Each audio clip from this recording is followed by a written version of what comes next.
इसका रिकॉर्ड जब खंगालेंगे ना तो शर्मिंदगी से हम हिंदू समाज के लोग धंस जाएंगे। मंदिर आंदोलन के बाद ये दिन देखना पड़ रहा है कि हमें अपने ही घर में बैठे चोरों को पकड़वाने के लिए मुकदमा लिखवाना पड़ रहा है। मुकदमा भी लिखा नहीं जा रहा है। राम मंदिर बनने के लिए पूरी दुनिया ने हम पर विश्वास किया और हम चोरी करें, ये अच्छा नहीं है। बहुत चीखे चिल्लाए, बड़ी पीड़ा हुई, उनको रोता देख हम सब रो पड़े। बहुत तकलीफ का विषय कि उन्हीं को लोगों ने गायब कर दिया, और जिन लोगों ने गायब कर दिया वही ट्रस्ट के महासचिव बने। कैसे विश्वास हो सकता है? ये तो बहुत लंबा घोटाला करने वाले लोग हैं। अयोध्या में बाबरी विध्वंस के आरोपी और धर्म सेना के अध्यक्ष संतोष दुबे जी हमारे साथ मौजूद हैं, जिन्होंने फिलहाल राम मंदिर में जो चढ़ावे की रकम है उसमें जो हेराफेरी हुई है उसको लेकर मुकदमा दर्ज कराने के लिए थाने में तहरीर भी दी है। दुबे जी, मुझे ये बताइए कि आखिरकार आपको ये कैसे पता चला कि वहाँ पर चढ़ावे में चोरी हो गई? ये तो बहुत दिन से पता था कि ये चोरी हो रही है।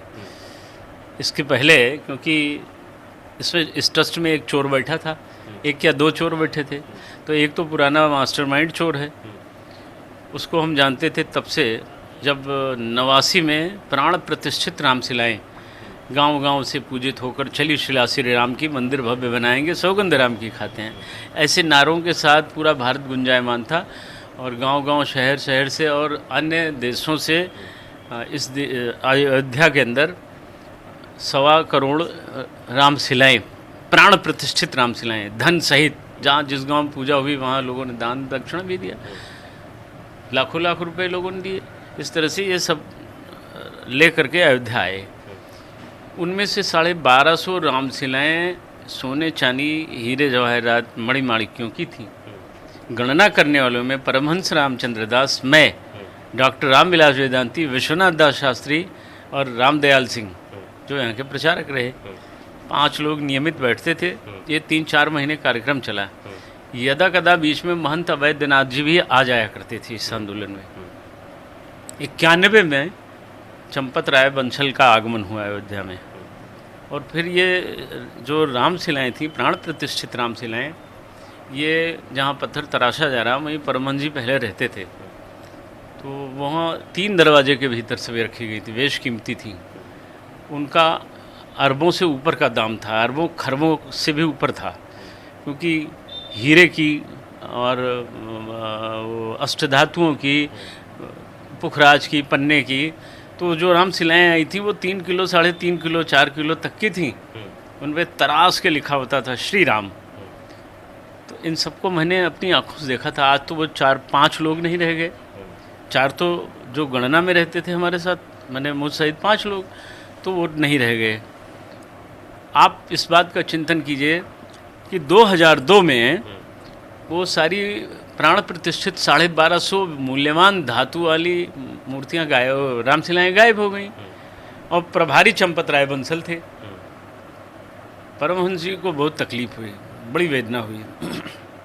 उन्होंने आनंद फानंद में दिगंबर अखाड़ा में सबको बुलाया, हम लोग भी गए, और बहुत चीखे चिल्लाए, बड़ी पीड़ा हुई। उनको रोता देख हम सब रो पड़े, क्योंकि वो हम सबके एक तरीके से मार्गदर्शक ही नहीं, सब कुछ वही थे हम लोगों के।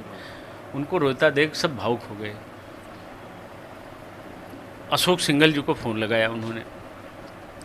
उन दिनों ये मोबाइल आरंभ हुआ था हल्का हल्का सा, परंतु बात नहीं हो पाई।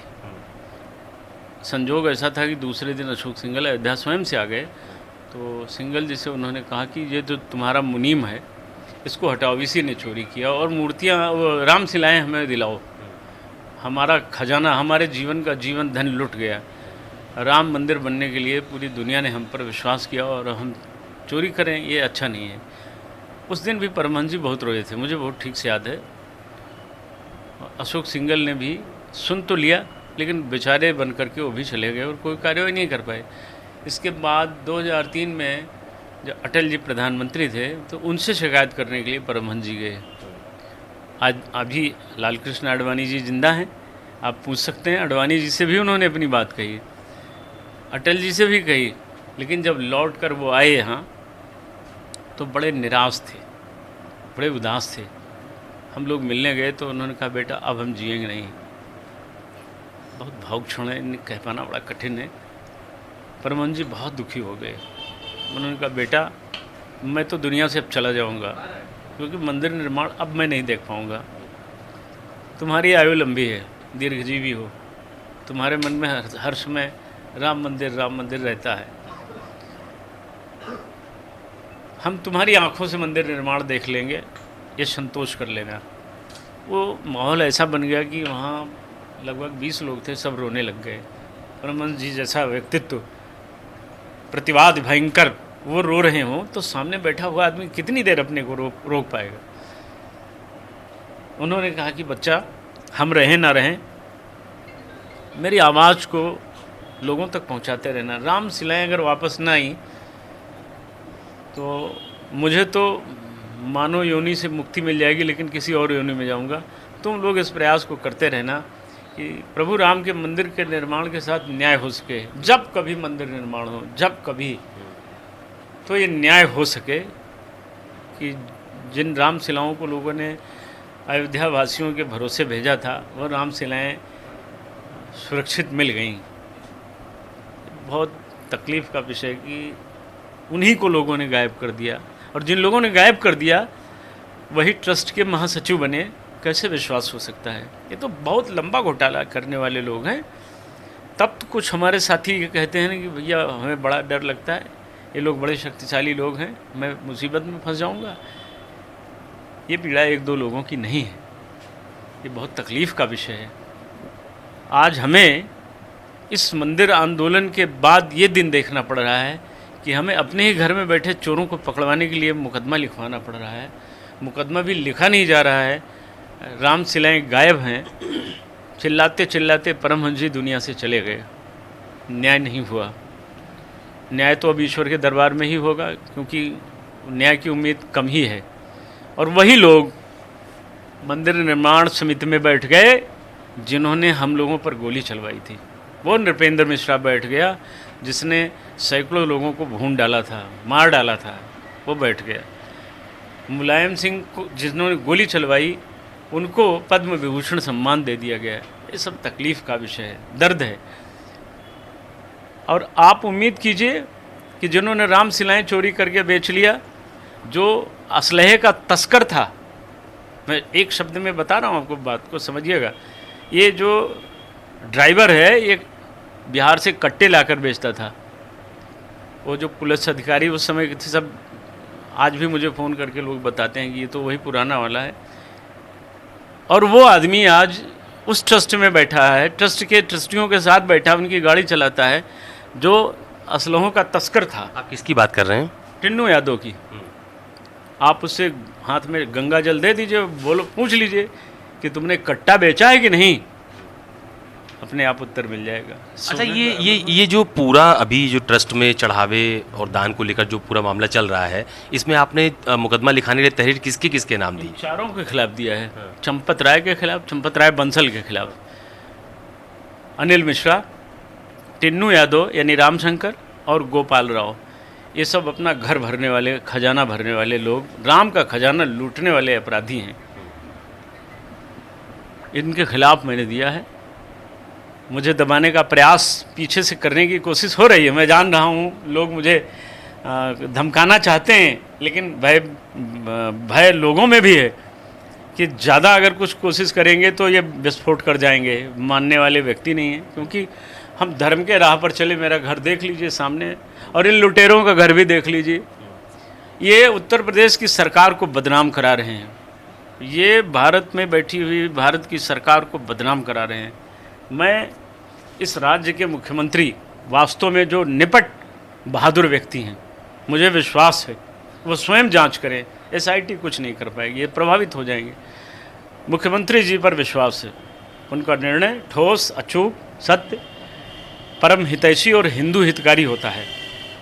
मैं उनसे चाहता हूँ, मेरी अपील है उनसे, मेरी आवाज़ आप उन तक पहुँचाएँ कि ये जांच स्वयं करें। नहीं तो एसआईटी का गठन तो सरकार ने किया है, सरकार ही चाहती है। नहीं, मुझे विश्वास नहीं है, मुझे विश्वास नहीं। एसआईटी इसी चंपत राय के खिलाफ 2022 में गठित की गई थी, जमीन घोटाले को लेकर। एक कितना बड़ा घोटालेबाज है, आप इसका रिकॉर्ड जब खंगालेंगे ना, शर्मिंदगी से हम हिंदू समाज के लोग धंस जाएंगे। और आपको एक घटना बता रहे हैं एकदम यथार्थ चीज़ें। मैंने अपने जीवन में कभी, सभी कहते हैं मैं सत्यवादी हूँ, मैं सत्यवादी नहीं हूँ। एक आध बार जीवन में झूठ बोला होगा, लेकिन कभी मैं झूठ नहीं बोलता हूँ। ये पूरी अयोध्या जानती है। मैंने राम फकीरे मंदिर बचाने के लिए, इसे चंपत राय बंसल ने 4 करोड़ रुपए में खरीद लिया। मंदिर तोड़ने की योजना बन गई। वो ऐतिहासिक मंदिर था, उसे बचाने के लिए मैंने एक गुहार लगाई। जगत गुरु शंकराचार्य स्वामी अभिमुक्तेश्वरानंद जी अयोध्या आए। उन्होंने कहा मुकदमा लड़ा जाएगा और मंदिर को बचाया जाएगा। मैं और वो प्रतिवादी मुकदमा बने, वादी मुकदमा बने, हम दोनों लोग वादी मुकदमा बने। बाबू रणजीत लाल वर्मा जी हमारे वकील थे, उनके बेटे हैं श्रीमान ध्रुवजीत वर्मा जी। आज भी वो तो रणजीत लाल वर्मा जी का 1.5 साल पहले निधन हो गया, लेकिन अभी उनके बेटे हैं आदरणीय ध्रुवजीत लाल वर्मा, वो मुकदमे को देख रहे थे। आधी रात को 12 बजे रात से के बाद लगभग 1 दर्जन से अधिक जेसीबी मशीनें, पोकलैंड, ट्रकें, डंपर सब आए और मंदिर को सब तोड़ दिया, पूरी तरह ध्वस्त कर दिया। और उनकी मूर्तियाँ चोरी हो गई, चोरी नहीं हो गई, उठा ले गए, चंपत राय उठा ले गए। कहाँ गई वो मूर्तियाँ? आज तक नहीं भेजी गई, दी नहीं गई, मांगा गया, कहा गया, कुछ नहीं हुआ। जब यहाँ सब बिकता है तो लोग बिके, और लोगों ने आत्मा बेची, जमीर बेचा, स्वाभिमान बेचा, धर्म बेचा, और अब तो राम का दान पात्र भी चोरी करके बेच रहे हैं लोग। उसमें सोना चांदी। मैं सप्ताह में 1 बार रामलला के दर्शन के लिए जाता था, लाइन में जाता था। मैंने कभी अपनी ओर से कोई गलती नहीं किया। आम श्रद्धालुओं के बीच से मैं होकर जाता था। मैंने अपनी आँख से रामलला के दान पात्र में लोगों को सोना चांदी चढ़ाते देखा है। महिलाओं को, बड़े बड़े परिवारों की महिलाओं को उतार कर रोते हुए, साफ बिलखते हुए। कोई रोने लगेगा तो निगाह जाएगी ना भाई, उसकी पीड़ा है, भक्ति है। ये अंतर्द्वंद होता है जो मन में, वो भक्ति का भाव होता है, प्रफुटित होता है। वो रोने लगते थे, जो भी होता था चढ़ा देते। किलो 1.5 2 किलो 3 4 किलो तक सोना और 20-25 किलो चांदी चढ़ती थी। कहाँ गया इसका रिकॉर्ड? कहाँ गया? 8 महीने का सीसीटीवी फुटेज कहाँ चला गया? चोरी करो, दुनिया बहुत बड़ी है, जाओ न लूटो। क्या कौन चाहते हैं होगा? आप इस मामले में? हम चाहते हैं ये चारों गिरफ्तार हों और राम जी का खजाना वापस आवे, राम शिलाएं वापस आवे, अयोध्या के स्वाभिमान को बचाया जाए, अयोध्या की मर्यादा को तार तार होने से बचाया जाए। और ये काम हमारे राज्य के मुख्यमंत्री ही कर सकते हैं, क्योंकि इन चोरों का तार दिल्ली से जुड़ा हुआ है, बड़े लोगों से जुड़ा हुआ है। वो लोग खुलासा नहीं होने देंगे, इनके खिलाफ FIR नहीं होने देंगे, इनको जेल नहीं जाने देंगे, क्योंकि इस लाभकारी योजना में, इस चोरी में, इस बेईमानी में, इस लंपटई धुरतई में बड़े बड़े लोगों का हाथ है। केवल एक आदमी पर विश्वास है, योगी जी पर। बहुत धन्यवाद मुझसे बात करने के लिए। तो ये धर्म सेना के अध्यक्ष हैं, जिनका साफ तौर पर कहना है कि मैंने इस पूरे मामले में, यानी कि जो दान में चढ़ावे की रकम आती है, उसमें हेरा फेरी को लेकर मुकदमा दर्ज कराने के लिए प्रार्थना पत्र थाने में दिया है, लेकिन फिलहाल मुकदमा दर्ज नहीं हुआ। लेकिन इतना जरूर कह रहे हैं कि अगर मुख्यमंत्री योगी आदित्यनाथ खुद इसमें हस्तक्षेप करेंगे तो शायद सच सामने जरूर आएगा। कैमरा पर्सन धर्मेंद्र साहू और अखंड के साथ अशोक तिवारी, अयोध्या, न्यूज़ 24।